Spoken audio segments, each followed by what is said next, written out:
अपने lecture series को आगे बढ़ाते हुए फिर आप लोगों के समक्ष उपस्थित है।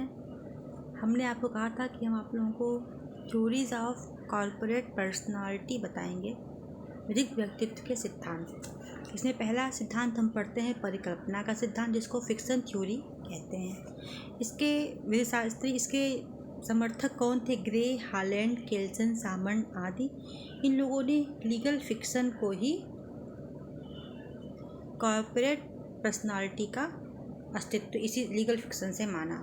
इनका मतलब था कि इसका परिकल्पना सिद्धांत का उद्देश्य है अस्थिर संगठनों में यूनिटी लाना। सेवनी ने कहा कि अधिकार का विषय न तो इनके सदस्यों से पृथक विद्यमान होता है, न तो सदस्यों के योग में ही होता है। वस्तुतः समूचे निगम में ये अधिकार निहित होता है। सामंड ने कहा नहीं, निगमित निकाय अपने सदस्यों से भिन्न होता है तथा सभी सदस्यों द्वारा त्याग दिए जाने पर भी निगम का अस्तित्व यथावत बना रहता है। लेकिन यह सिद्धांत निगमित निकायों के सिविल और क्रिमिनल लायबिलिटी को नहीं बता सका। इस बारे में ये मौन रहा, इसीलिए ये आलोचना का कारक बना। इसने कहा कि निगम में मेंसरिया का अभाव होता है। निगम इंट्रा वायरस कार्य कर सकता है लेकिन अल्ट्रा वायरस कार्य कभी नहीं कर सकता है। लेकिन ये फिक्शन थ्योरी आगे चलकर इसकी आलोचना हुई और इसके बाद रियलिस्टिक थ्योरी यथार्थवादी सिद्धांत आया पर इसमें लीगल पर्सनालिटी में। इसमें जर्मन के जोहेनम एल्थुनियम तथा ग्रीके इस सिद्धांत के प्रवर्तक थे। निगम का अस्तित्व अपने सदस्यों के सामूहिक सदस्यों से भिन्न होता है। यह काल्पनिक न होकर एक वास्तविक होता है। इन्होंने इसे कल्पना मात्र माना, इन्होंने इसे वास्तविकता माना, जिसे राज तथा विद द्वारा मान्यता प्राप्त है। लेकिन ग्रे ने इस सिद्धांत को भ्रामक माना। फिर ब्रैकेट थ्योरी, कोष्टक का सिद्धांत, एरिंग ने कहा नहीं, केवल निगम के सदस्य ही वास्तविक होते हैं। निगम के रूप में सृजित विधिक व्यक्तित्व एक कोष्टक के समान होता है जो समूह को प्रदर्शित करता है, और इसे इन्होंने सिंबॉलिक थ्योरी का भी नाम दिया। लेकिन हाइफेल्ड ने इनकी आलोचना की। फिर रियायत का सिद्धांत आया, कॉन्सेशनस थ्योरी आई। इसने माना राज या वेद द्वारा मान्यता प्राप्त होती है निगम के व्यक्तित्व को, और ये एक महत्वपूर्ण सिद्धांत है। इसके समर्थक सेवनी, सामंड और डाइसी भी थे, परंतु इन्होंने एक कमी कर दी कि इसको फंडामेंटल राइट से वंचित कर दिया।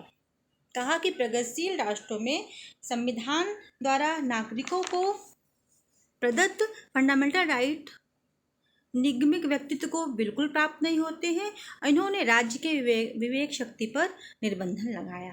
निगमिक व्यक्तित्व को लीगल पर्सनालिटी विद द्वारा रियायत के रूप में प्रदान किया गया है। फिर प्रयोजन का सिद्धांत आया। इसके प्रवर्तक ब्रिंज थे। बेकर, एलाइस, डेमिशियल भी इसको मानते थे। इनका मानना था कि निगमित व्यक्तित्व जो है, कॉर्पोरेट पर्सनालिटी जो है, ये कुछ समय के लिए लीगल राइट और ड्यूटीज़ को धारण करता है, केवल कुछ समय के लिए। असल में लीगल राइट और ड्यूटीज़ केवल नेचुरल पर्सन को ही प्राप्त होते हैं। किसी निर्जीव वस्तु में हम व्यक्तित्व या कर्तव्य अधिरोपित नहीं कर सकते, यह उचित नहीं है। लेकिन ब्रिंज ने धार्मिक प्रतिष्ठानों को, चैरिटेबल फाउंडेशन को सीमित पर्पज़ों के लिए लीगल पर्सनालिटी माना। इस तरह कॉन्फ्लिक्ट होता रहा कि क्या लीगल पर्सनालिटी है, क्या नहीं है, निगम लीगल पर्सनालिटी है कि नहीं है। ये विचारक बहुत दिनों तक इनमें मतभेद होता रहा। लास्ट में ये कहा गया कि नहीं, निगम जो है वो लीगल विधिक व्यक्तित्व धारण करते हैं। इनको आईपीसी के सेक्शन 11 में, इसके साथ साथ इनको कंपनी लॉ में, जैसे कि कोई ट्रेड यूनियन हुआ, ये सब लीगल पर्सनालिटी हैं। हम ट्रेड यूनियन मजदूर संघ लड़ते हैं, मजदूर संघ वर्सेस राज्य या लड़ाई, तो वो भी एक लीगल पर्सन है। लीगल पर्सन होने के कारण उनकी अपनी एक सिल होती है, वारंट होता है उनका, उनकी अपनी मुद्रा होती है। वो किसी पे वाद ला सकते हैं, उन पे विरुद्ध भी वाद लाया जा सकता है। लेकिन पार्टनरशिप में फर्म और क्लब ये लीगल व्यक्तित्व नहीं माने गए। अब हम बताते हैं आपको कि राष्ट्रीय व अंतर्राष्ट्रीय स्तर पर ये वाणिज्यिक व्यवहार तभी सरलता से, सुगमता से किया जा सकता है जब हम निगमों को, उद्योगों को लीगल पर्सनालिटी माने। तभी हमें अपने राष्ट्र के मुद्रा को बढ़ाने में, अपने राष्ट्र की प्रगतिशीलता में, तभी हमें प्रगति मिल सकती है। अदरवाइज अगर हम इसको लीगल पर्सनालिटी ही नहीं मानेंगे तो कोई हमारे यहाँ व्यापार करने क्यों आएगा। बड़ी बड़ी कंपनियां आती हैं तो वो सबका एक लीगल पर्सनालिटी होता है, वो मेंसरिया भी उनमें होता है, कंपनी में नहीं होता है, कंपनी के अधिकारियों में होता है।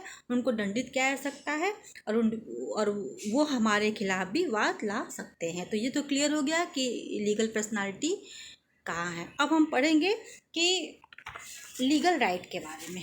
लीगल राइट में सबसे पहले हम पढ़ेंगे लीगल कंसेप्ट। कंसेप्ट क्या है? लीगल कंसेप्ट की बात जब हम पढ़ेंगे तो इसमें सबसे पहली बात आती है कि ये लीगल कंसेप्ट होता क्या है। लीगल कंसेप्ट क्या है? पहले तो लॉ किस लिए बनाया जाता है? लॉ का उद्देश्य होता है कि मानवीय हितों को संरक्षित करना, व्यक्तियों के संव्यवहारों को विनियमित करना लॉ का ऑब्जेक्ट है। जो लीगल कंसेप्ट है ये क्या है? एक फिक्शन वर्ग क्लासिफिकेशन है जिसके माध्यम से विधि संबंधी मामलों के बारे में हम अनेक धारणाओं को जानकारी हमें प्राप्त होती है और जिसके आधार बना के हम अनेक धारणाओं को डेवलप भी करते हैं। लीगल कंसेप्ट हमारी विधि एवं विधि के दर्शन में रची बसी होने के कारण ये अपरिहार्य है और अत्यंत उपयोगी है। सब विधियों का संपूर्ण ढांचा लीगल कंसेप्ट पे आधारित होता है। फ्रीडमैन ने तो इसे एक विज्ञान का एक उपकरण माना। ये एक साधन है जिसपे सहारा लेके हम अपने साध्य को प्राप्त कर सकते हैं। जैसे कि जब हम मकान का डेवलपमेंट करते हैं, कोई पुल बनाते हैं तो सबसे पहले क्या करते हैं? हम पुल बना दिए, सबसे पहले हम पुल का पिलर इम्पॉर्टेंट होता है। पुल का पिलर जितना मजबूत होगा पुल उतना ही ज़्यादा दिन तक टिका रहेगा। देखिए प्राचीन काल के जो पुल अंग्रेजों ने बनाए थे आज तक उसमें कुछ नहीं हुआ, और जो आज के पुल बनते हैं देखिए, तो यही सब हाल है। तो जो लीगल कंसेप्ट है ये एक अवधारणा है जिस पे हम नए नए विचारों को समाज के अनुसार डेवलपमेंट करते हैं। उससे हम अपने अधिकारों को, अपने कर्तव्यों को जानकारी प्राप्त करते हैं। उसके बाद इसमें वो ये पैटर्न कहते हैं कि विधिक संकल्पनाएं ऐसे वर्गीकरण है जिसके आधार पर विधि संबंधी मामलों के बारे में अमन धारणाओं की जानकारी हमें प्राप्त होती है। विधि संकल्पनाएं हमारे विधि एवं दर्शन में इतनी रची बसी हैं कि ये हमारे लिए अत्यंत अपरिहार्य और अत्यंत उपयोगी हैं। यही हमारे विधियों का संपूर्ण ढांचा है। इन्हीं संकल्पनाओं पर आधारित होकर हम विधिक समस्याओं से निवारण प्राप्त करते हैं और आगे भी हम इसी के आधार इसको साधन बना के अपने साध्य तक पहुँचेंगे। उसके बाद आता है एक शब्द लीगल रॉन्ग। विधिक अपकार क्या होता है? जब तक हमारे विधिक अपकार या विधिक अधिकार को क्षति नहीं होगी तब तक हमें कोई भी प्रतिकर या कोई भी डैमेजेस की भरपूर्ति नहीं हो सकती है। तो लीगल रॉन्ग क्या है? जो विधिक रूप से जो कर्तव्य, जो अधिकार हमें प्रभावित करते हैं, जिनसे हमें क्षति होती है, उसी के लिए हमें सिर्फ लाइबिलिटी दूसरे की होती है, उसी के लिए हमें प्रतिकर मिलता है। जैसे कि एसबी बनाम वाइट के बाद में यद्यपि कि जिसको वो चाहता था वो कैंडिडेट जीत गया था, उसको कोई फ़र्क नहीं पड़ा था उसके मत डालने या न डालने से, लेकिन फिर भी क्योंकि उसको मत डालने की अनुमति नहीं दी गई किसी कारणवश, तो इसलिए उसको उसका डैमेजेस देना पड़ा, उसको प्रतिकर देना पड़ा। हमारे यहाँ उसी को नीलबत्ती बोरा वाले केस में उसको प्रतिकर दिलाया गया। जम्मू कश्मीर के एक वाद में भी, भीम सिंह वर्सेस जम्मू कश्मीर के वाद में भी उसको प्रतिकर दिलाया गया था। तो क्या है? उसके लीगल डैमेजेस, इंजरी हुए थे। अब लीगल राइट को सेविनी ने पावर कहा, हॉलैंड ने कैपेसिटी कहा, कांट ने प्रिविलेज कहा, इरिंग ने कहा विधिक अधिकार को विधि द्वारा मान्य तथा संरक्षित हित कहा, एलन ने अधिकार किसी हित को प्राप्त करने के लिए वित्त द्वारा प्रत्याभूत एक शक्ति है, प्रत्याभूत पावर है। कई विचारकों ने अपने अपने तरीके से इसको डिफाइन किया। अब हम एक समस्या और आती है कि फंडामेंटल राइट क्या है, तो विधिक राइट क्यों होना चाहिए। तो जो फंडामेंटल राइट है वो basic structure of the constitution है, जो चेंजेबल नहीं है, जिसका न तो हम अनुल्लंघन कर सकते हैं, जिसको न हम छोड़ सकते हैं, न जिसका हम त्याग कर सकते हैं। और हैं यदि कोई हमारे फंडामेंटल राइट को क्षति पहुंचाता है तो उसके खिलाफ हम संविधान के भाग 3 के आर्टिकल 32 और 226 में हम सुप्रीम कोर्ट और हाई कोर्ट में अपना रिलीफ प्राप्त कर सकते हैं। भारत के संविधान के पार्ट 3 के आर्टिकल 14 to 32 में हमारा फंडामेंटल राइट निहित है। ये बेसिक स्ट्रक्चर है, इसको कानून द्वारा न तो सीमित किया जा सकता है, न तो छीना जा सकता है। हाँ, राष्ट्रपति शासन जब लागू होता है तब खाली हमारे आर्टिकल 20 और 21 को ही उस समय तक, जब तक वो प्रिवल रहता है तब तक उसको हटा दिया जाता है, बाकी कोई भी अधिकार हमसे छीना नहीं जा सकता। हाँ, आर्टिकल 90 भी कुछ सीमित समय तक उसको भी सस्पेंड किया जा सकता है। तो ये अनुल्लंघनीय अधिकार हैं, इसको कोई भी हमसे छीन नहीं सकता। फंडामेंटल राइट के पीछे विधिक शक्ति है, ये इन्फोर्सेबल बाय लॉ होते हैं। ये एक संवैधानिक अधिकार है, संविधान द्वारा हमको प्रदत्त हैं। और संवैधानिक अधिकार को संविधान द्वारा ही किन्हीं परिस्थितियों में छीना जा सकता है, अदरवाइज एफआर को हमारा कोई छीन नहीं सकता। वहीं ये जो हमारा ये लीगल राइट है, इसमें हम पढ़ते हैं टाइटल को, ऑनरशिप को, पोजेसन को, इंडिपेंडेंट को, प्रिविलेज को पढ़ते हैं।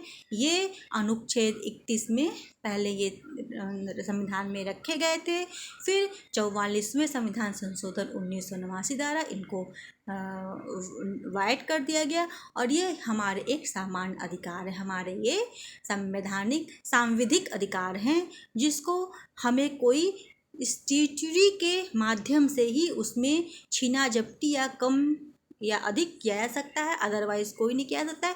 अब आर्टिकल 300A में संपत्ति के राइट को दिया गया है, वो हमारा एक संवैधानिक अधिकार है, सांविधानिक नहीं।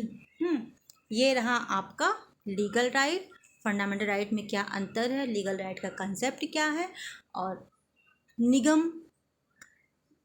जो निगम है वो उनका यथार्थ स्वरूप क्या है, क्या निगम राइट एंड ड्यूटीज़ को बर्डन अपने ऊपर ले सकते हैं या नहीं ले। यहाँ आपको बताए कल के चैप्टर में हम अपने लीगल राइट को के जो सिद्धांत है उसको बताएंगे, और इसमें हाईफेल्ड का सिद्धांत बताएंगे। इस तरह धीरे धीरे हमारा लेक्चर सीरीज चलता रहेगा। आप लोगों को अगर कोई बातें अच्छी लगी हो तो उसको ग्रहण कर लीजिएगा, जो बातें अच्छी नहीं लगी हो, जो चीज़ समझ में नहीं आई हो, उसको प्लीज़ मेरे कमेंट में बताइएगा। आप सभी को शुभकामनाओं के साथ अपनी वीडियो हम समाप्त करते हैं, फिर नेक्स्ट वीडियो में मिलेंगे। Thank you so much.